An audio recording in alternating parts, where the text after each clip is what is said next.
All right. Thank you guys for coming out and allowing us to talk a little bit about this phase of year. I think it should go without saying, maybe the look on my face, we look forward to this time all year long, especially through February and March. We had a great session today, day one of week one. I was able to talk to the guys as a group. Defense was first while the offense met, and then we had offense second. But in talking to the guys before we got started, I kind of shared 3 points of discussion or notes with them. One was an appreciation for them being here during a voluntary period, how much we take that to heart, and how excited we are to progress the work that they've done on their own during the dead period, wherever they were, whether it was in sunny climates or close by. But we look to build on that, going into phase 2 and phase 3, get into OTAs and minicamp. The second part of it was just talking to them about how the schedule lays out. So phase to phase, and then really broke it down into the weekly and day schedule. So we had some new guys here that haven't been a part of this process yet. So just broke that down for them to kind of give them a lay of the land to understand how we devise the workouts and the runs, just high-level stuff of 2 days a week. We focused on acceleration, deceleration, change of direction, top-end speed. The other 2 days of the running sessions, we're focusing more on conditioning. So on how those two will complement each other, and we'll progress them week over week, getting into mini camp, to culminate it in June.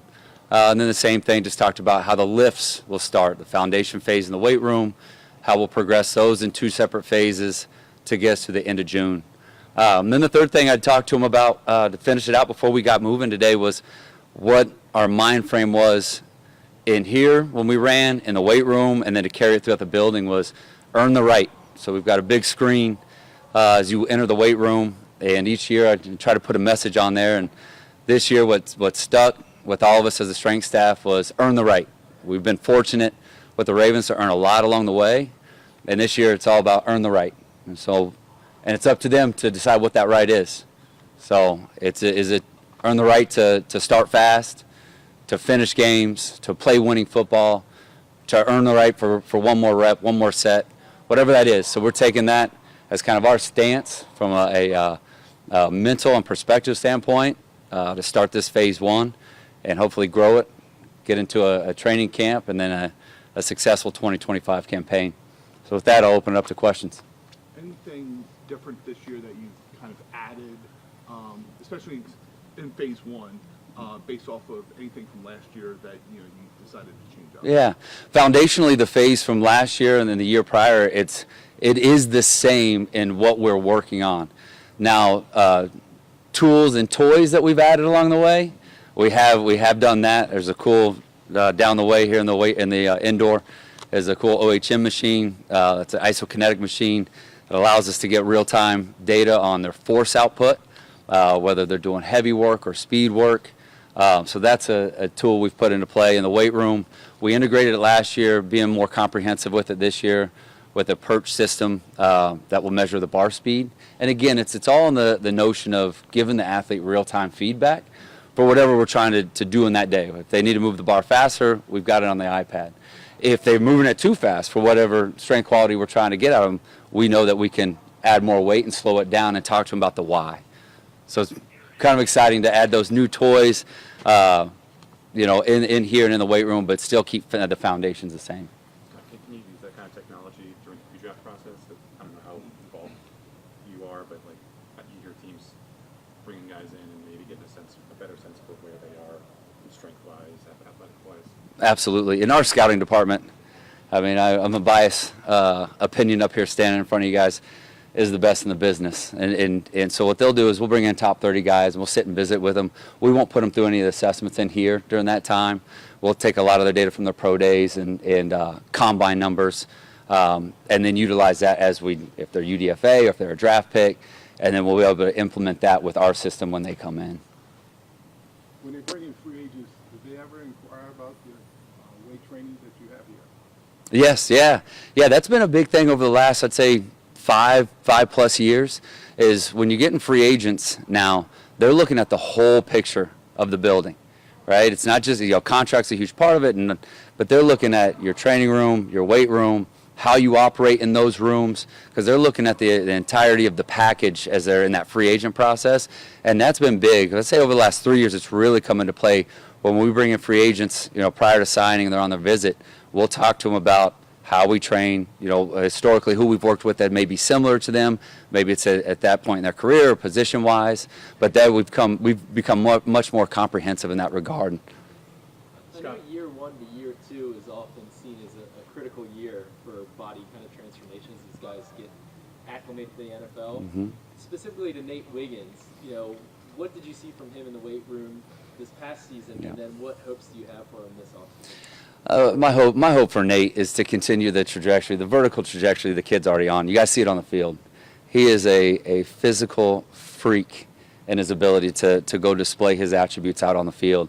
And all year last year, Nate did not just everything that we had asked of him, but did it to the fullest degree.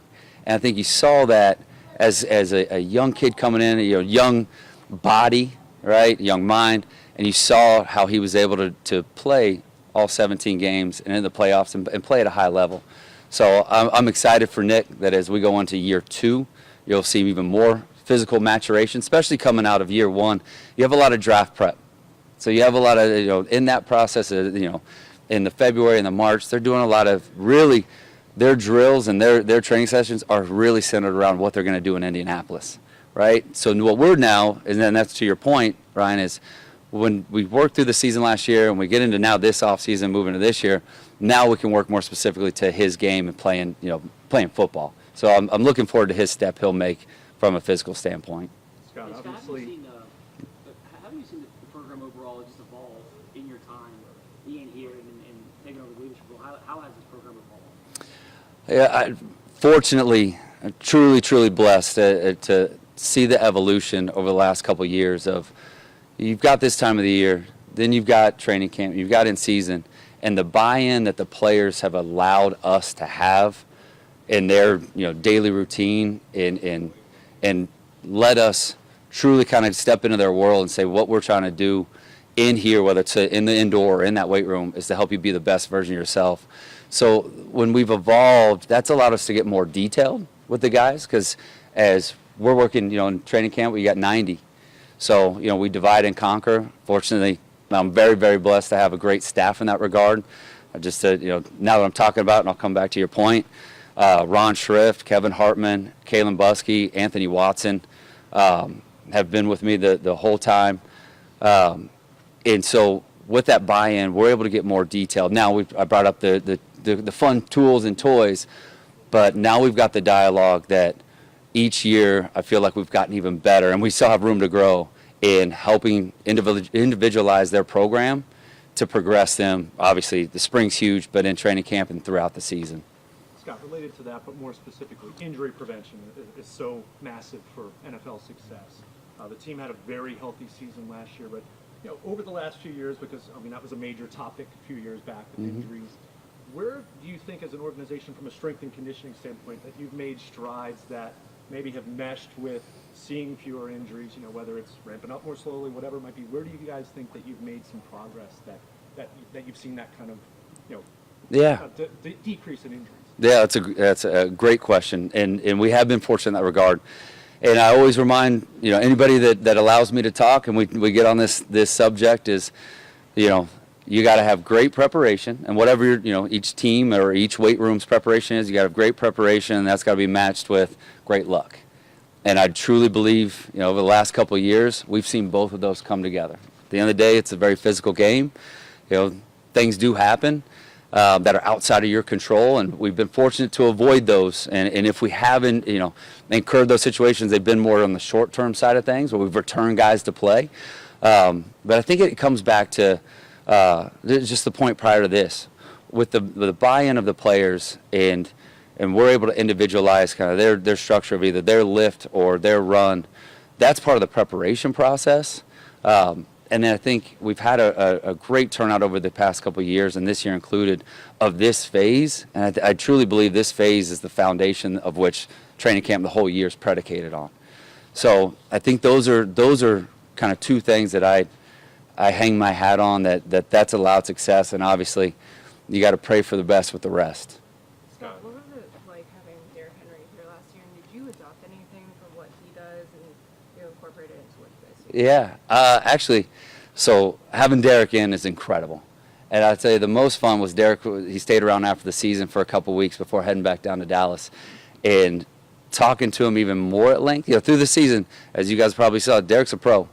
He comes in, he does his work, he goes about his business, he's out. And getting to know Derrick and getting to dive in even more about what he does in Dallas, it's incredible. And yeah, there's some things that we've taken in. And I'll say this about Derrick. It was, this time last year we were talking, and I kind of asked him that question. And I'll ask, vets that have been around, and I know they have a real detailed offseason program. A lot of times I'll talk to the trainer or strength coach that they work with, and I said, what do you want to include from what you do in Texas back here? And he said, give me everything you got. He said, I'm a clean slate. Give me everything you got. So and I think about that period in the offseason when he stuck around for heading back to his family. He brought up there was a workout that he had asked me to write before going on break last year between minicamp and training camp. And by the end of it, long story short, he had his brother doing it, everybody in the weight room doing it. And so there was this nice connection between what he does in Dallas and what we do up here. And as you can see, you saw what he did last year on the field. It's working for the guy. Scott, I don't think we got a chance to ask you last year about Lamar losing his weight, remaking his body. What was the emphasis for him, and I guess is it the same kind of emphasis this year? Well, yeah, 100%. With Lamar, it's to take what he did last year and continue that process. As you guys saw, he's in great shape. At this point last year, he is again this year.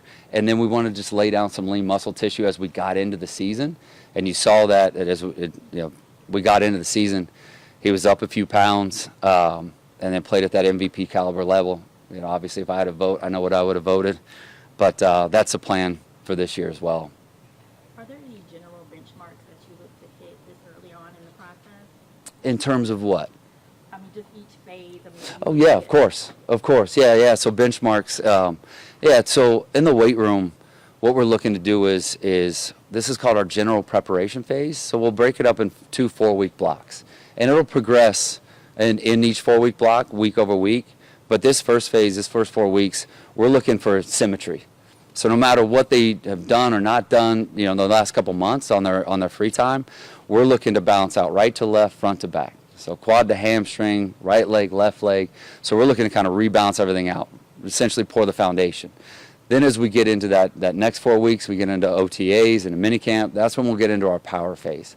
So the movements will become a lot more explosive, and it'll shift from unilateral focus into bilateral. So 2 hands, 2 arms, two legs, barbell on the back. So much more compound explosive lifts. So that's how we'll progress going through the spring with the break. And then essentially we'll do a similar notion once we start training camp, kind of rebalance the tires on these Ferraris and trucks, and then build the speed, build the power, and we just kind of we undulate through that throughout the entire year. Scott, obviously Daniel Filelli is a big ball of clay. Has the programming for him changed going from a tackle to inside?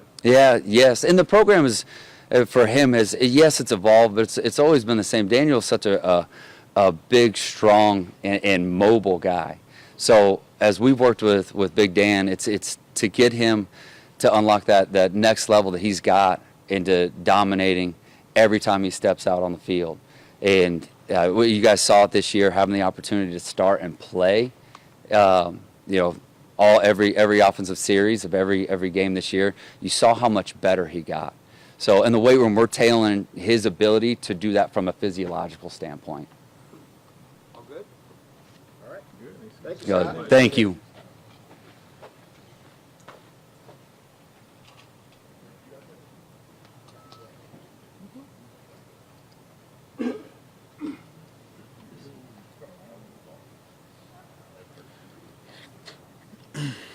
Roquan, what do you, at this stage of your career, what are you taking from when you come back, phase 1 of all-season workouts?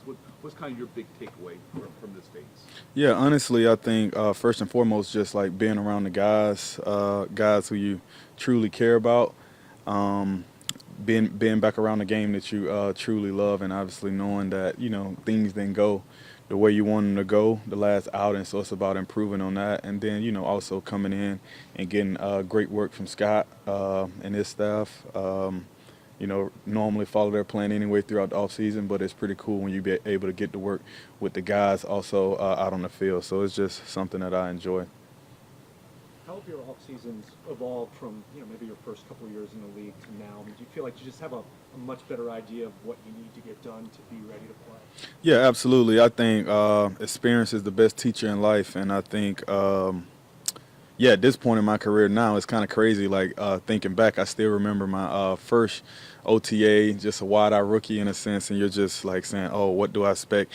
How good of a shape should I be in April, May, and things like that." But now it's kind of like you've been through the fire, been through the ringer, you've gone through it. So now it's just about making sure I got a great foundation, and then just building on that foundation throughout the offseason, and then making sure you're ready to roll come training camp, but also knowing that that's a ramp-up period as well before the season because it's a long season.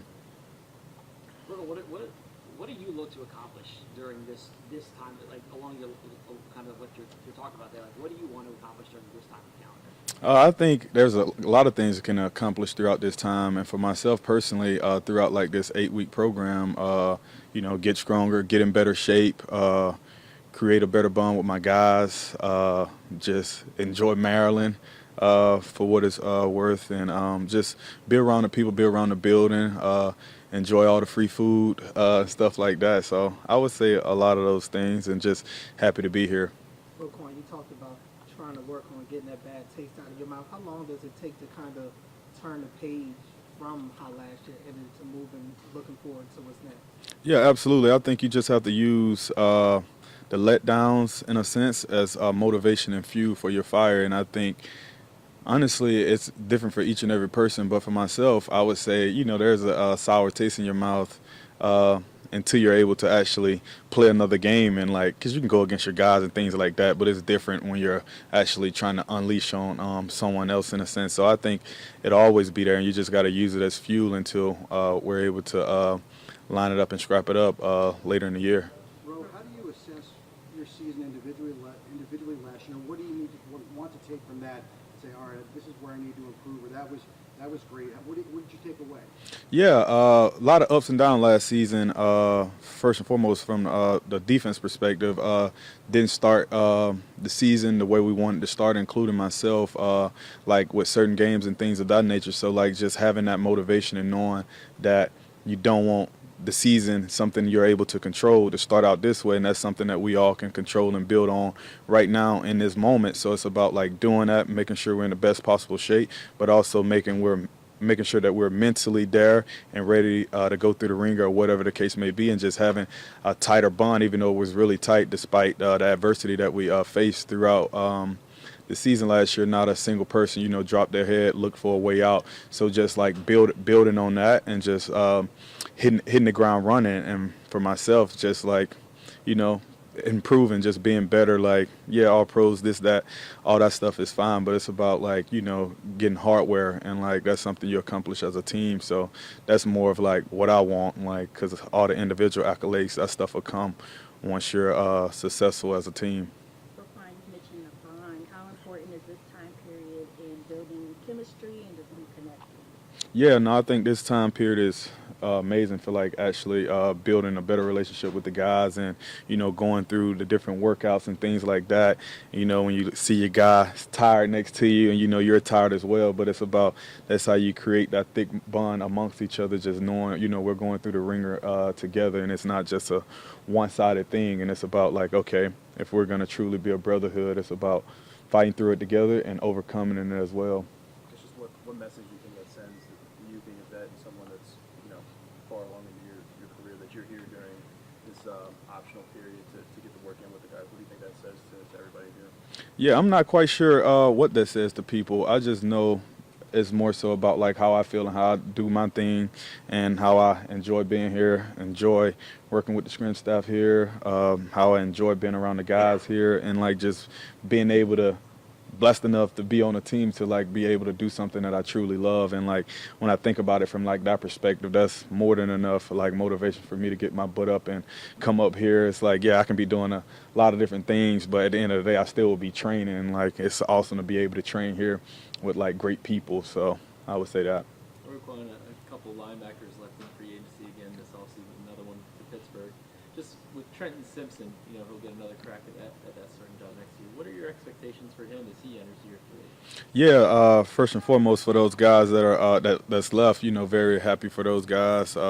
They got them some a nice little payday as well. So like, you know, happy to see those guys do that. CB, very happy for him. Malik, and all of those guys. But yeah, Trent, man, I got a great deal of respect for him. Got some good sessions in with him this offseason as well, and just trying to build on our bond with each other as well, knowing what he's thinking in certain situation, and also like just knowing what I'm thinking as well, and just getting out and doing more things to create a tighter bond. But I think like the guy has all the athletic ability in the world, everything you would want, and like I got great faith that he's going to be able to put it all together. And with the addition of our coach, I'm very excited about that as well. Trent is, so it's going to be awesome, and we're excited to get to work. And you know, what's going to happen is going to happen, but we know we're going to prepare like every day is our last day. So that's the mindset, and I'm very excited for him and his future, though.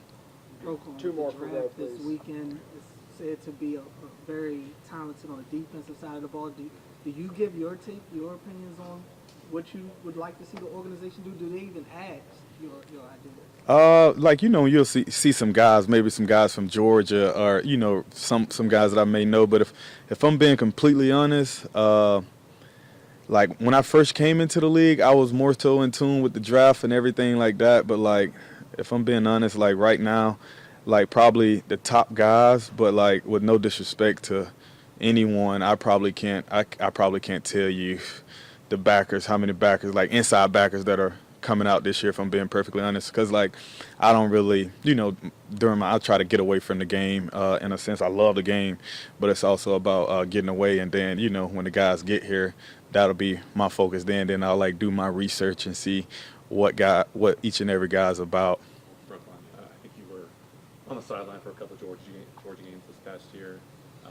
One of those guys who's been linked to the Ravens is Malachi Starks. Did you get a sense for what he meant to the culture there, or did you get a chance to meet him or anything like that? Yeah, I think I met him, dapped him up, and everything like that. But you know, when those guys are, you know, right before going into a game and stuff, those guys are focused on what they're focused on, and that's like getting a W. So got a great deal of respect for him. I heard a lot of great things about him, like the Georgia guy, like really mature for his age, really good player. Also, I know Kirby, Schumann, all those guys have a great deal of respect for him in the way he played a game of football. But like, I don't really know him personally. I've watched the games and stuff, how he always shows up on film. But yeah, so if he does come here, that'll be a great addition for us. But like, you know, EDC and those guys up there, man, they know what they're doing. So I'm sure they're gonna get the best possible fit for the team as well as person. So yeah. All right, thank you, Rocco. Yeah.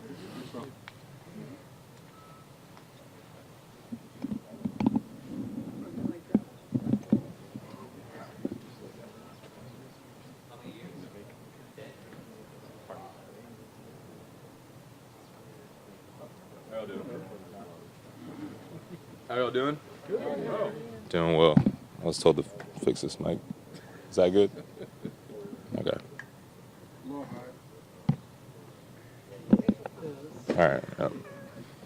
You can do that. I do enough around here. Come on. Is that good? Okay. So what was the best thing you've done from, you know, the end of the season until coming back today? Went on a golf trip with me and 3 of my high school buddies. Went out to Pebble Beach. Played Pebble Beach, Spyglass, Spanish Bay. Was able to play Cypress, Pasatiempo. That was probably the best thing I've done so far. What is that? The thing you didn't say that you're right. Oh yeah, I mean, I just went to Augusta for the Masters too. I went on Friday and Sunday, and that was my first time going, so it was a pretty cool experience.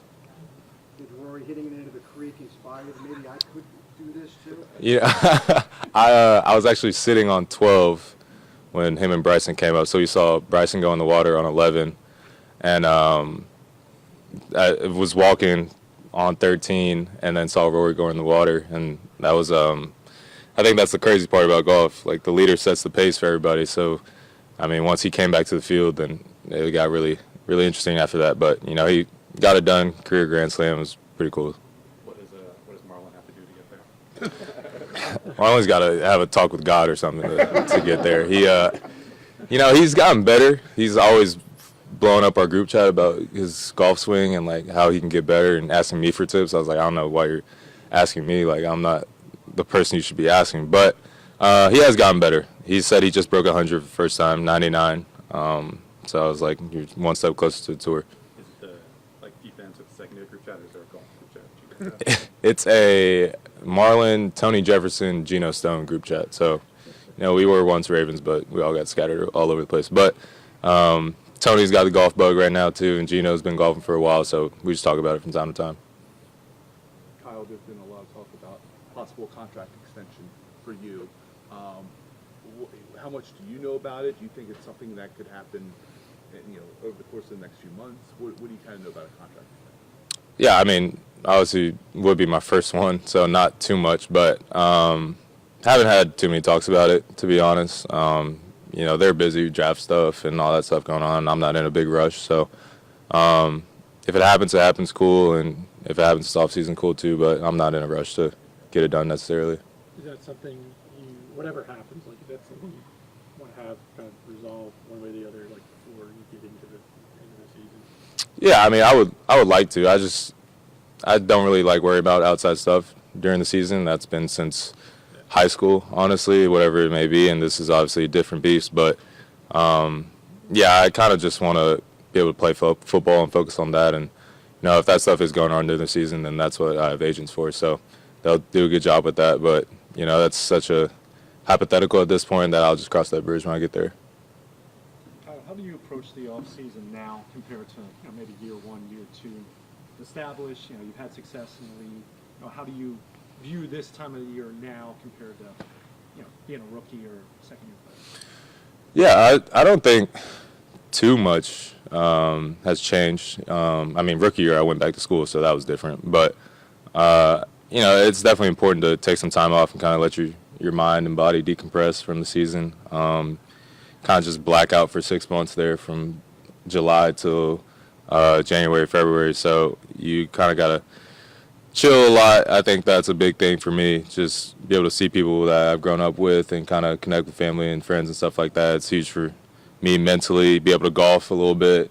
But then, you know, for me, you're kind of sitting on the couch one day and you're getting that itch again to go start working out and start getting back into it. And for me, that happened earlier this year. I just felt like I was more excited to get back to work. So didn't take too much time off after the Bills game. But the philosophy, I feel like, has been the same and will stay the same in the future. And I feel like it's kind of the same for a lot of people in the league. Just, you know, find your family again and just talk to people that you haven't had time to during the season. Is that a reflection of the way the season ended and wanting to get back there sooner? Yeah, I think a little bit of that and a little bit of me maturing. You know, at this point in my career, I'm 3 years in now, and, you know, every offseason I feel like I've been more and more wanting to get back to it. And I feel like I've started working out more quickly after the season has ended each year. So who knows, maybe like year 10 I'll start working out the day after season's over. But yeah, I feel like it's a little bit of that, a little bit of sour taste, a little bit of just, you know, wanting to get back into it. How soon did you get back into it, though? How soon? Yeah. I'd probably say it was like 2-3 weeks. And, I mean, it wasn't going crazy hard, but just getting my body back moving and throwing some weight around, stuff like that. Rapon was just mentioning kind of the rough start to last season. Have you guys, as the secondary or safety group, kind of talked about how to come back and start faster this year? Yeah, it's funny you say that. Talking about golf, I was literally just thinking about this randomly. But I don't know if you followed the Masters this year or golf in general. But the past two tournaments, if you guys want to listen to my soapbox, the Masters, Rory didn't have a great finish on Thursday, first day of the tournament, and then had a really good Friday, Saturday, put himself in the lead, and kind of set the pace for Sunday. And, for him, obviously he's one of the best players ever, but I feel like it's kind of synonymous with our sport. You don't really want to compare yourself to others, but when you put yourself behind the 8 ball, now you got to kind of see where everybody else is at and know what you have to do to get in the playoffs and ultimately win the Super Bowl. And this past tournament, Justin Thomas came out and tied course record and didn't play amazing the final 3 days, but ended up winning the tournament. So you kind of put yourself in an advantage if you start off hot, because, those games count for the same amount of wins and losses at the end of the season. So last year didn't get off to a great start. It's kind of behind the 8 ball, but, we found our way at the end of the season. But who knows if we Tyler's telling me to hurry up, so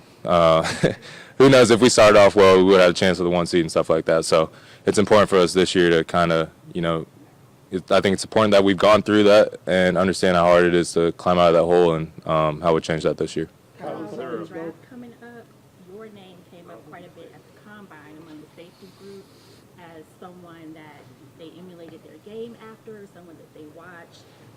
What does it feel like knowing that you're pretty much becoming the prototype for guys coming behind you?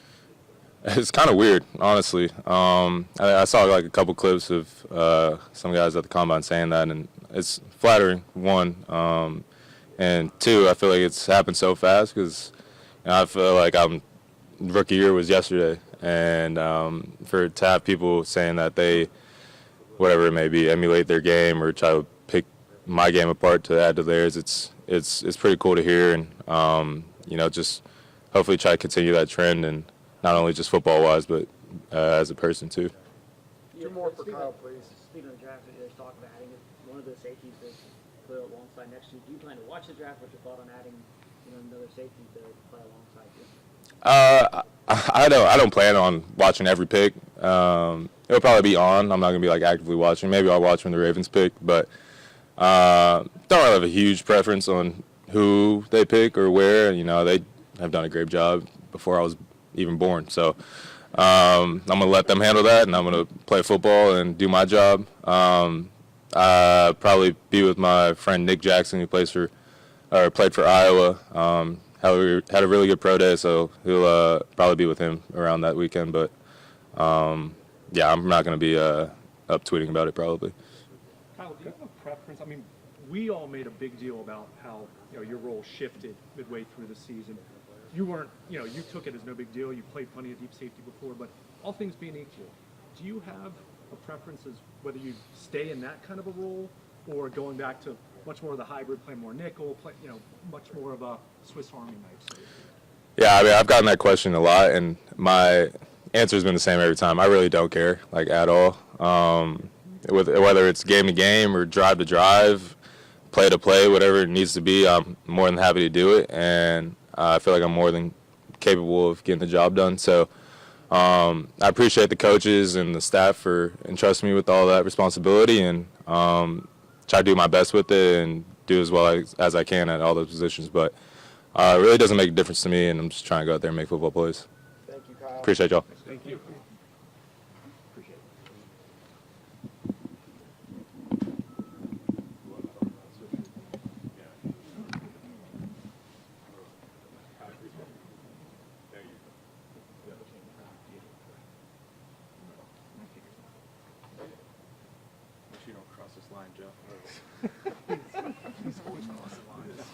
How you guys doing?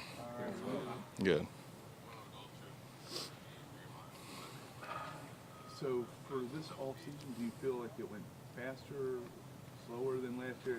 Just comparatively, from last game to here, how do you think the offseason went for you? Yeah, I feel like it flew by. I trained here this offseason, so yeah, before you know it, now we're starting offseason. So excited. It's always fun getting back, seeing all the guys. Got a good workout in today, so just got to keep stacking, build off for next season. Tyler, after last offseason, there were so many changes on the offensive line.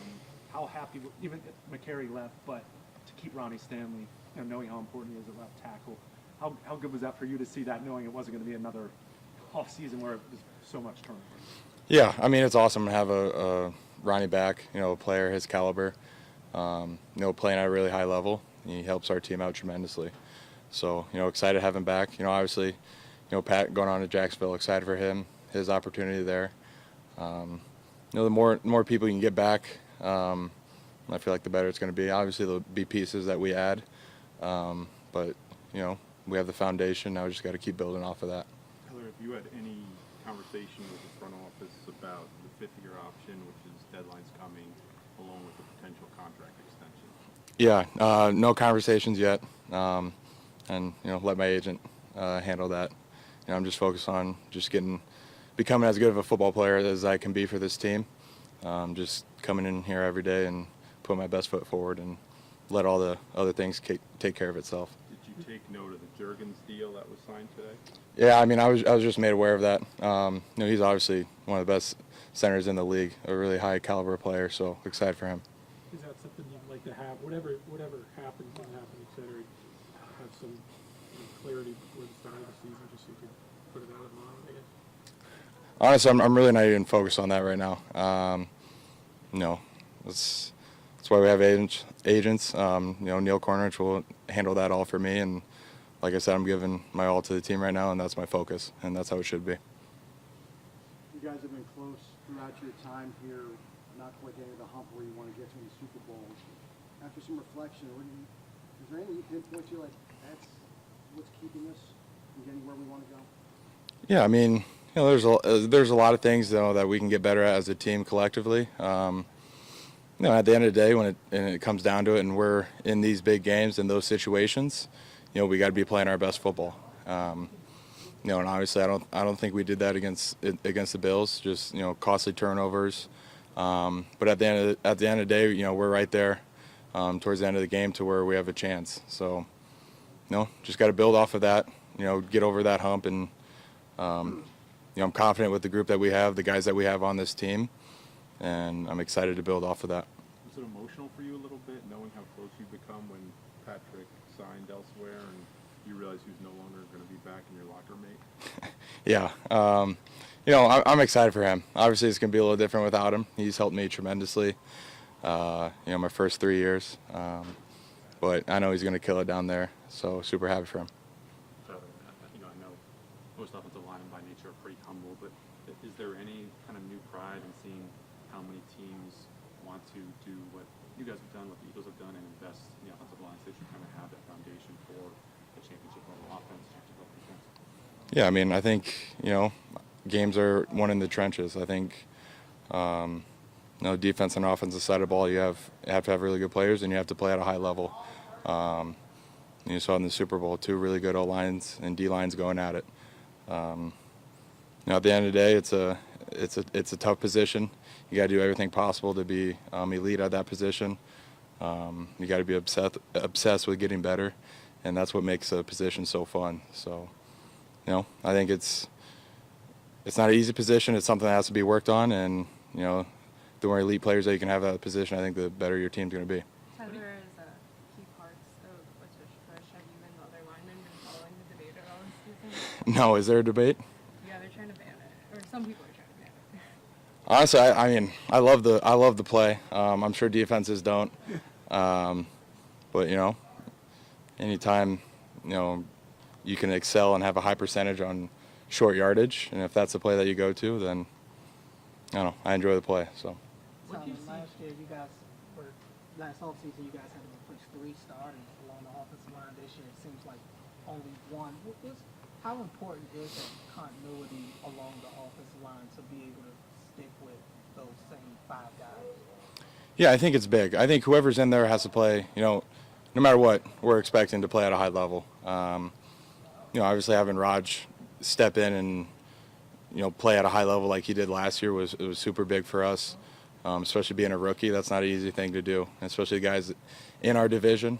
Super proud of him, and, obviously those guys who, played their first year, we got to expect another big jump, and the guys, who have been playing have to take another step. Anytime you can get more reps together, I think the better off you're going to be. But at the end of the day, the 5 guys that are out there have to be playing at a high level to, make things go. Tyler, speaking of guys taking steps, what did you see from Andrew's work he used last year? I know, obviously with the ankle injury early and then half stepped in.